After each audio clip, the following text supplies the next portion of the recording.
মইতো আগৰ পৰা নিশ্চিত, কাৰণ কিয় হিমন্ত বিশ্ব শৰ্মা ডাঙৰীয়া দ্বিতীয়বাৰৰ বাবে নহয়, তৃতীয়বাৰৰ বাবেও মুখ্যমন্ত্ৰী হ'বগৈ আৰু অতি কমেও 15 বছৰ 15 দিন 15 বছৰ 15 দিন তেখেতে মুখ্যমন্ত্ৰী হৈ থাকিব অতি কমেও। আৰু সেই বিষয়টো মই যিহেতু আমি এইকাৰণে কৈছোঁ, যিহেতু অসমৰ ৰাইজৰ হৃদয়ত নৰেন্দ্ৰ মোদী হওক, হিমন্ত বিশ্ব শৰ্মাই হওক বা সৰ্বানন্দ সোণোৱালে হওক বা আমাৰ দিলীপ শইকীয়া ডাঙৰীয়া হওক বা ভাৰতীয় জনতা পাৰ্টীৰ প্ৰতিগৰাকী কাৰ্যকৰ্তাৰ যি কাম কাজ, আৰু সেইকাৰণে মই ভাবোঁ যে ভাৰতীয় জনতা পাৰ্টী বা অসম গণ পৰিষদে হওক বা UPPL হওক, মই NDAৰ ছবিখন প্ৰতিগৰাকীৰ হৃদয়ত সোমাই আছে।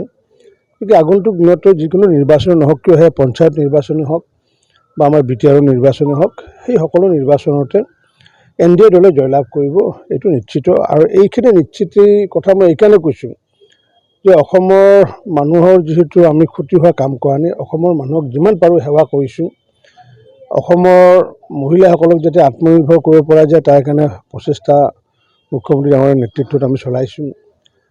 অসমৰ কৃষকসকলৰ দুগুণ ইনকাম যাতে হয় তাৰ কাৰণে আমি প্ৰচেষ্টা চলাইছোঁ, আৰু এইটো হয় কাৰণ 3 বছৰ আগতে 1200 টকা কুইণ্টলত ধান বিক্ৰী কৰিছিলে অসমৰ কৃষকে ধান, আৰু এতিয়া আমি এই বছৰ আমি 2550 টকাত ধান বিক্ৰী কৰিব পৰা হৈছোঁ। অৰ্থাৎ কৃষকৰ ইনকাম, ধান কৃষকৰ ইনকাম দুগুণ হৈছে। ঠিক সৰিয়হ বিক্ৰী কৰিছিলোঁ 4000 টকাত প্ৰতি কুইণ্টলত, এতিয়া 6450 টকাকৈ প্ৰতি কুইণ্টলত বিক্ৰী কৰিব পৰা সুবিধা ভাৰত চৰকাৰে নৰেন্দ্ৰ মোদীয়ে কৰি দিছে, যি আমাৰ ন্যূনতম সমৰ্থিত মূল্যত।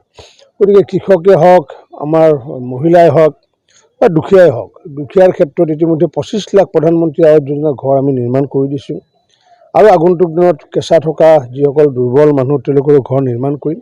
গতিকে এনেকুৱাকৈ নৰৰূপী জনাৰ্দনসকলৰ যি সেৱামূলক কাৰ্যসূচী কৰি আহিছোঁ, নিশ্চিত ওপৰত আশীৰ্বাদ অসমৰ ৰাইজে আমাকে আশীৰ্বাদ প্ৰদান কৰিব। আৰু সেইকাৰণে এই নিৰ্বাচন বুলি নহয়, পঞ্চায়ত নিৰ্বাচন বুলি নহয়, BTR নিৰ্বাচনে হওক বা 26 নিৰ্বাচনে হওক বা অন্য নিৰ্বাচনতো ভাৰতীয় জনতা পাৰ্টী NDA বা UPPLক ভোট প্ৰদান কৰিব। আৰু মুখ্যমন্ত্ৰী ডক্টৰ হিমন্ত বিশ্ব শৰ্মা ডাঙৰীয়াই যি 2031 চনতো তেখেতে পুনৰ মুখ্যমন্ত্ৰী হ'ব, এইটো দেখি আছোঁ। কাৰণ আপোনালোকৰ সংবাদ মাধ্যমতে গম পাই আছোঁ, কংগ্ৰেছৰ পঞ্চায়তত ইলেকশ্যনতে যি তেওঁলোকৰ টিকট লৈ পেলাই যি কিনা বেচা খেলা চলিছে, গতিকে এইবোৰ গণতন্ত্ৰৰ কাৰণে অভিভূত লক্ষণ।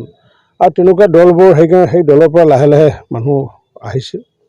কংগ্ৰেছ আছে বুলি ক'লে কিছু সংবাদ মাধ্যমত তাত কংগ্ৰেছ আছে, ধুবুৰী অঞ্চলত কংগ্ৰেছ আছে, বৰপেটা গোৱালপাৰাত কংগ্ৰেছ আছে, বাকীতো কংগ্ৰেছ নাই ক'তো।